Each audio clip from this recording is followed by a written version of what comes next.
Hello everybody, here we are today talking about the Tkachuk brothers' injuries and how they may have an impact on the standings as well as potentially the playoffs too. But before we get started with that, please make sure to subscribe if you're new to me or hockey, whatever the case may be. Being said, let's get on into it. So Brady and Matthew are two names that aren't really new to the league. If you follow hockey, you know who they are, just like their dad. You know, they've kind of got some similarities in that regard, and it's not just because these are players that really get under your skin if you're a fan base or even a country. These are good players, and both of them are currently dealing with injuries, and it is really at a weird time right now because the Eastern Conference is kind of a free-for-all for the playoffs and positioning, and it makes it fun, but I think it means that the implications of all this could be very big. But why is that exactly? Well, if we kick it off with Brady, the Senators are occupying a playoff spot. This would be the first time that they make the playoffs since 2017, and that's great. But the thing is, Brady Tkachuk's not in the lineup, and they aren't winning right now. They've lost 5 in a row and are just barely holding on to that final wild card spot. Now, I'm not going to say that Brady is a top 10 player in the league, but I certainly think that he could have an impact for this team. And while I think that some of his traditional stats may not look as good as last year, the underlying numbers are there, and he could be a big boost to this team right now, not only for the offensive ability, but just the ability to give this team a spark, because that's what him and his brother do. You hate him if you have to play against him. You love him if you play with him. And the reality is, as well, he is an experienced player that could just provide value all around for this team in a spot where they are currently sliding, and they need to be able to put their foot in the ground and get back up and just getting that momentum back. It's not like they were super consistent with him. They had moments where they looked like they weren't going to be in the playoffs, and they had moments where they looked like they were. And it's just, at this stage of the year, it's all hands on deck, and it's really important. Do I think that this will be something that turns into a massive deal? Probably not, as it seems like he is more day-to-day and could return soon.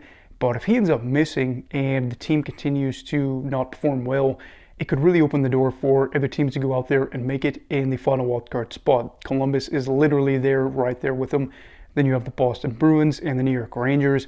And I'll tell you what, especially for the Rangers, somebody like Peter Laviolette, he could probably be coaching for his job. So he certainly wants to catch up to the Sens. And then for a team like Columbus, this has been a really good year. Continues to look like it'll be a good year.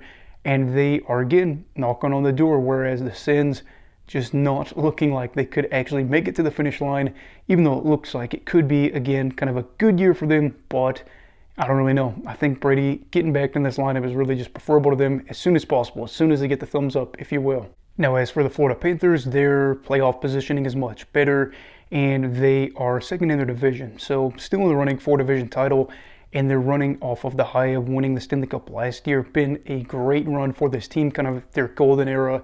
But the thing is, especially here recently, things aren't as rosy as they looked. They see the Bolts that have come back to life, a team that's been a problem for them before, that they're able to kind of vanquish those demons here recently. But the thing is, in terms of playoff positioning, the Lightning are getting closer and closer in that third spot in the division. And then you wonder a little bit if the Lightning were able to, knock them out of second in the division, take away that home ice advantage, if they would win the series. I mean, again, probably, because again, recent years, things have looked more favorable for Florida. But then you start to worry a little bit, well, what if we continue to slide? What if some other teams go out there and push us out into the wild card? Seems almost unimaginable, doesn't it? But the Detroit Red Wings are like scorching red hot. If you just were a iron worker or something like that, and you were working on the iron, you're getting it in the fire, and you pull it out and it's got that glowing red, that's what the Red Wings are right now. And they're 8-1-1 over their past 10 games. Over their past 20-something games, they have a good record too. They just continue to compile points. They're still relatively far back of Florida. They are, 7 points back right now. So looking at that, you would say it's probably not going to happen. And I think that Florida should, essentially probably keep the second spot in the division right now. But what if there's a world where they continue to stumble down in the standings and Matthew Tkachuk's not there? And his injury seems to be a little bit more problematic than his brother's injury, that he could be out for a longer term. And the Panthers, while still being a good team, aren't probably as well positioned as they were in recent years. And it's going to be hard because he's your spark, and I think that he is more positive, or has a more positive impact for his team than even his brother Brady does. And that is where you say for Florida, what would you even do if you just really hit a slump? Because this Florida team probably will crack the 100-point mark. I think there's still the opportunity, but I don't know. Things are looking really, really weird right now. And that's the thing you have to think about. If Matthew is trying to come back, is even going to be 100% for the playoffs? Those are all valid concerns. And for Florida, I think with this, it's more about having a harder path to the playoffs, and then the team like the Maple Leafs maybe having a little bit of an opportunity to be in an easier position to win their division. Second time they do that in the Austin Matthews era, by the way. But looking at that, that is kind of a concern because harder path with a player that's not 100% for a team that's going on a lot of deep runs in recent years that have also had players that are banged up, that's not really ideal for Florida in this case. And you could see how this would have probably a bigger impact for them. For the Sens, it's more about survival, making it there. Whereas for the Panthers, they've kind of gotten used to the cushy lifestyle of being one of the top seeds, if you will. Even though I think, again, with them being a Paul Maurice-led side with a lot of guys that they have in the lineup, they've still got that grit. But there's a certain amount of cushion that you get used to, regardless of how hardworking you are. Now, when it's all said and done, what would the ramifications be here with these injuries? Well, you could see one team make the playoffs that wasn't maybe originally set to, like we talked about, Columbus, Boston, or New York, or whoever. Then you would see a different team possibly winning the division title. Not saying that that is totally reliant on Matthew Tkachuk and the injury. Long season, a lot of injuries, a lot of different circumstances over the course of the year. But maybe that plays into Toronto going out there and winning the division instead of Florida.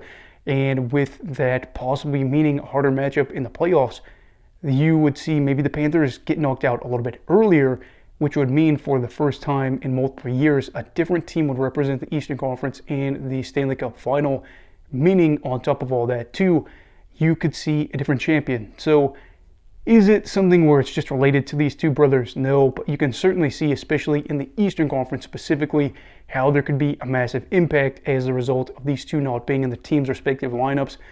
I don't know how things will play out. I don't feel very confident that Ottawa will make it. Brady being out of lineup, we can throw in there as one of the other excuses for them, even though at this stage you'd say they missed yet again. But I think there still is a way for us to kind of look past that and acknowledge that there really is a big impact for these two players. And it is just kind of coincidental that they are brothers. We did just get to see them in this tournament, and now they are, probably watching a little bit anxiously, seeing how their teams do in the meantime. But we will see how that plays out. What are your thoughts, though? Do you think that these two injuries specifically are going to have that big of an impact, as I kind of indicated, or do you think that it's a little bit more, rationalized than what I just kind of said there? Let me know your thoughts and opinions down below in the comments. Also, please make sure to like this video if you enjoyed it. Subscribe if you're new. Everybody stay safe. Have a great night. And you love hockey, alright? Goodbye, Brigadiers and Brigadettes. This is your captain signing off. Have a great night.